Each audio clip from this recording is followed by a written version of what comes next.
દેશના જુદા જુદા રાજ્યોમાં હાલ ભારે વરસાદ વરસી રહ્યો છે અને ખાસ કરીને કેરળ રાજ્યની વાત કરીએ તો વાયનાડમાં 3 દિવસ અગાઉ જે ભારે વરસાદના કારણે ભૂસ્ખલનની ઘટના સામે આવી છે તેમાં અત્યાર સુધી જે આંકડાઓ મળી રહ્યા છે તે મુજબ 270 લોકોના ભૂસ્ખલનના કારણે કાટમાળમાં દબાઈ જવાથી મોત નીપજ્યા છે અને 200થી વધુ લોકો હજી પણ ગુમ છે. તેમને શોધવા માટે એનડીઆરએફ, એસડીઆરએફ, વાયુસેના તેમજ અલગ અલગ ટીમો છે સૈન્ય ટુકડીઓ છે તે કામે લાગી છે. ને હાલ પરિસ્થિતિ વાયનાડની એટલી દયનીય છે કે રાહત અને બચાવ કામગીરી કરવામાં આવી રહી છે. તેમાં 140થી વધુ લોકો હજી પણ હોસ્પિટલમાં સારવાર લઈ રહ્યા છે અને લોકોને સ્થળાંતરિત કરવાની ફરજ પડી છે. શું સમગ્ર ઘટના છે, હાલ કયા પ્રકારની પરિસ્થિતિ કેરળના વાયનાડની છે તે વિશે વાત કરીશું આ વિડીયોમાં. વૈષ્ણવજન તો તેને કહીએ જે પીડ પરાઈ જાનાને રે. નમસ્કાર દર્શક મિત્રો, નવજીવન ન્યૂઝમાં આપનું સ્વાગત છે. હું છું ફૈઝાન. કેરળ રાજ્યમાં છેલ્લા ઘણા સમયથી ભારે વરસાદ વરસી રહ્યો છે, ત્યારે કેરળના વાયનાડમાંથી હચમચાવી દે તે પ્રકારની ઘટના સામે આવી છે, જેમાં ભૂસ્ખલનની ઘટના સામે આવતા અત્યાર સુધી 270 લોકોના મોત નીપજ્યા છે. જણાવી દઈએ કે વાયનાડ વિસ્તાર છે તે 21,000 ફીટ ઊંચાઈ ઉપર આવેલો વિસ્તાર છે ને આજુબાજુ આ પર્વતીય વિસ્તારથી ઘેરાયેલો હોવાથી ભૂસ્ખલનની ઘટના છે તે ભારે વરસાદના કારણે ત્યાં એકાએક સોમવારે રાત્રે 2થી 4 વાગ્યાની આસપાસના જે વિસ્તારો છે જેમાં મુંડકાઈ, ચુરલમલા, અટ્ટામાલા અને નુલપુઝા ગામમાં આ ભૂસ્ખલનની ઘટના બની હતી. એકાએક પર્વતીય વિસ્તારમાંથી માટીઓ ધસી પડવાના કારણે લોકોને ઘરમાંથી બહાર નીકળવાનો સમય પણ ના મળ્યો અને જેટલા લોકો નીકળી શક્યા હતા તેટલા લોકો નીકળીને સુરક્ષિત જગ્યાએ પહોંચી ગયા, પરંતુ કેટલાક લોકો કાટમાળમાં દટાઈ જવાના કારણે અત્યાર સુધીનો જે આંકડો સામે આવ્યો છે તેમાં 270 લોકોના મોત નીપજ્યા છે, જ્યારે 200થી વધુ લોકો હજી પણ કાટમાળમાં દબાઈ જવા કે અન્ય સ્થળે નીકળી જવાના કારણે તેઓ ગુમ થયા હોવાની માહિતી સામે આવી રહી છે. તેમને શોધવા માટે એનડીઆરએફ, એસડીઆરએફ, વાયુસેના તેમજ અલગ અલગ સૈન્ય દળો છે તે કામે લાગ્યા છે.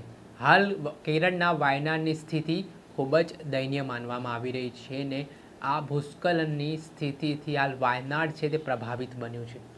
હાલ જે અસરગ્રસ્ત વિસ્તારો છે તેમાં જે રહેતા લોકો છે, પીડિતોને હાલ સ્થાનાંતરિત કરવામાં આવી રહ્યા છે અને જે પ્રકારની પરિસ્થિતિનું નિર્માણ થયું છે, ચારેકોર તારાજીના દ્રશ્યો સર્જાયા છે ને જે લોકોએ પોતાના પરિવારનો સભ્ય ગુમાવ્યો છે તેમાં હૈયાફાટ રુદન પણ જોવા મળી રહ્યું છે, કેમ કે કુદરતે જેવી રીતે કેરળમાં રૌદ્ર સ્વરૂપ ધારણ કર્યું છે ને વાયનાડ વિસ્તારમાં જેવી રીતે તબાહી સર્જી છે, કેટલાક લોકોએ પોતાના પરિવારજનોને ગુમાવતા હવે સ્થિતિ પરિવારજનોની પણ કફોડી બની છે. છેલ્લા 4 દિવસથી તે એનડીઆરએફ, એસડીઆરએફ તેમજ અલગ અલગ જે ટીમો છે તેમના દ્વારા રેસ્ક્યુ ઓપરેશન ચલાવવામાં આવી રહ્યું છે ને તેમજ હાલ કેરળમાં વરસાદ છે તે વરસી રહ્યો છે અને ભારે વરસાદના કારણે જે આ પર્વતીય વિસ્તારોમાં માટી ધસી જવાની સ્થિતિ અવારનવાર વરસાદના સમયે બનતી હોય છે અને આ જ કારણે ભૂસ્ખલનની ઘટના છે તે કેરળના વાયનાડમાંથી સામે આવી છે. તેને જ લઈને હાલ મૃત્યુઆંક છે તે ચિંતાજનક રીતે વધતો દેખાઈ રહ્યો છે અને તેમાં જે કોંગ્રેસના વિપક્ષ નેતા અને વાયનાડ પરથી ચૂંટણી લડીને જીત્યા હતા એવા રાહુલ ગાંધી તેમજ તેમના બહેન પ્રિયંકા ગાંધી પણ તે વાયનાડ વિસ્તારની મુલાકાત લેવા માટે પહોંચવાના છે તે પ્રકારના સમાચાર મળી રહ્યા છે.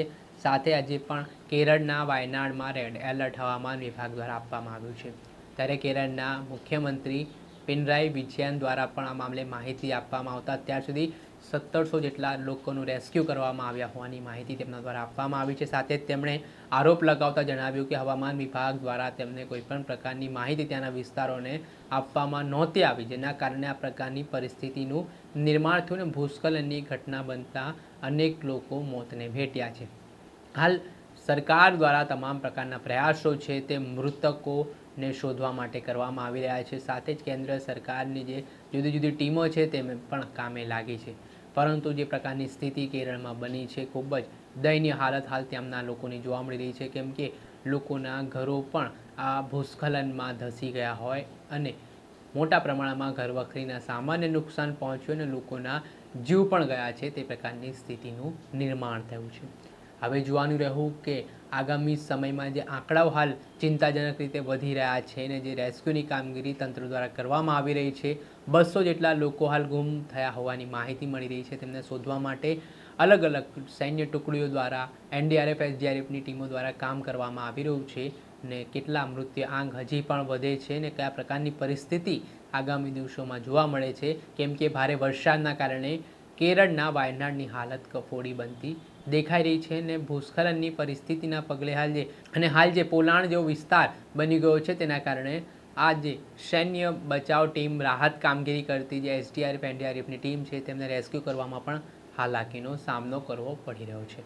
દર્શક મિત્રો, અત્યાર સુધીમાં બસ આટલું જ. આવા નવા વિડીયો સાથે આપણે માહિતગાર કરતા રહીશું. એટલે નવજીવન ન્યૂઝની ચેનલને આપ લાઇક કરી લો, સબસ્ક્રાઇબ કરી લો અને શેર કરવાનું ભૂલતા નહીં. નમસ્કાર. વૈષ્ણવજન તો તેને કહીએ જે પીડ પરા